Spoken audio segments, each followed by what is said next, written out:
예, 안녕하세요. 노동백과 시선의 김승현입니다. 예, 오늘도 계속 이어서 연차 휴가 수당을 좀 알아보겠습니다. 지난 시간은 연차 휴가의 원리, 그 다음에 발생, 그 다음에 삭감, 기타 발생하지 않는 경우 등을 살펴봤는데, 오늘은 연차 휴가 수당, 돈으로 받는 거. 사실 많은 노동자들이 생각보다 연차 휴가를 다 사용하지 못해요. 연차 휴가를 사용하지 아니할 경우에는 금전으로 보상한다. 퇴사할 때도 마찬가지예요. 이런 걸 이제 기본적으로 알고 좀 들어가겠습니다. 이게 연차 휴가 수당인데 이름이 기본적 성질은 임금입니다. 이거를 좀 알고 들어가시는데, 임금은 소멸시효 3년.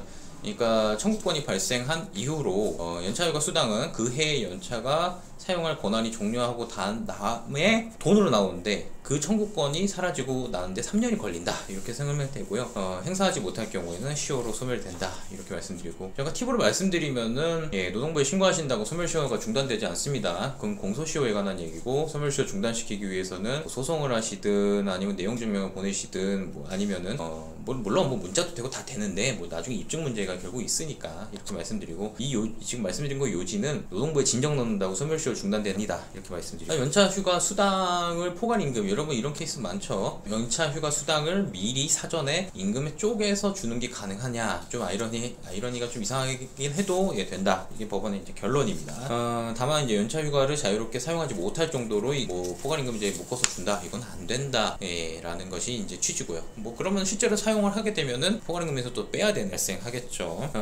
그 다음에 이제 단체협약이나 취업기 측에서 연차휴가를 사용하지 못하게 하는 규정을 두어줬을 때 어떨까요? 아무리 단체협약으로 뒀다 하더라도 그런 협약은 무효입니다. 또 한 가지 이제 설명드릴 것은 이제 연차휴가 사용 촉진 절차인데요. 이제 연차휴가라는 게 기본적으로는 개념이 뭐냐면은 문화적 생활, 그 다음에 휴식, 그 다음에 재생산, 노동력의 재생산, 이런 개념을 다 포괄적으로 가지고 있단 말이에요. 그러니까 연차휴가 같은 경우에는 기본적으로 돈으로 받는다가 목적이 아니에요. 그래서 사실 이제 돈을 목적으로 연차휴가를 사용하지 않는 노동자에 대해서는 근로기준법에서 일정한 제재 기준을 가지고 있습니다. 연차휴가 사용 촉진에 관한 규정인데, 결론은 사용자가 몇 가지 조치를 취했는데도 연차휴가를 사용하지 않을 경우에는 연차휴가는 소멸하고 돈으로도 못 받습니다. 끝납니다. 그렇게 설명드리고, 좀 자세히 설명드리면, 연차휴가의 종료, 그러니까 실제 휴가를 갈 수 있는 그 시점 종료 6개월 전에 열흘간의 기간을 정해서 서면으로 해야 됩니다.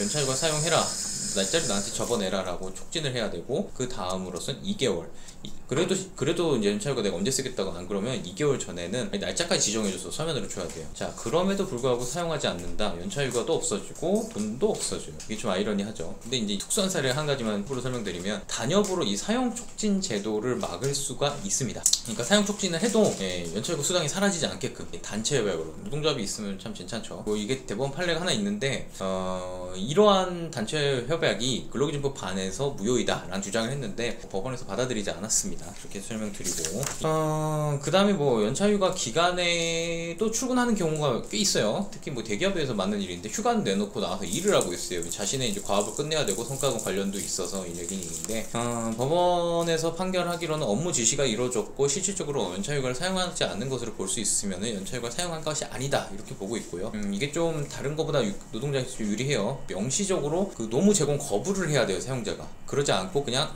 연차휴가인데 왜 나왔어, 일하면 이건 다 근로로 보겠다, 이렇게 좀 되고 있습니다. 노무 제공 거부하는 방법은 명시적 서면으로 하면은 웬만하면 인정해 준다, 이렇게 좀 설명드릴게요. 자, 오늘 김노무사TV 노동백과 시선에서는 이렇게 연차휴가 사용 촉진에 대해서 좀 살펴봤습니다. 간략히나마 살펴봤는데, 기본적으로 저는 다 쓰는 게 맞지 않나 싶긴 해요. 지금 항공사 직원들 같은 경우에는 업무상 연차휴가를 전혀 쓰지 못한다, 그래서 무슨 몇백 개가 남아있는 분도 있다 그러더라고요. 200개나 남아있는, 이런 일은 없어야 되겠죠. 어쨌든 노동력이 재생산을 넘어서 인간다운 삶을 사는 가장 보장되는 매끄러운 그 규정, 법상 보장이니까 참 중요하다고 생각합니다. 자, 오늘 김노무사TV 노동백과 시선은 여기까지 좀 마치고요. 궁금한 점 있으시면은 마찬가지로 유튜브 댓글, 네이버 카페 이용해 주시면 되고, 또 카카오톡 노무인 시선을 친구 찾기로 해서 찾아주시면은 글 남겨, 좋아요, 구독까지 좀 부탁드리고 여기까지 마치겠습니다. 감사합니다.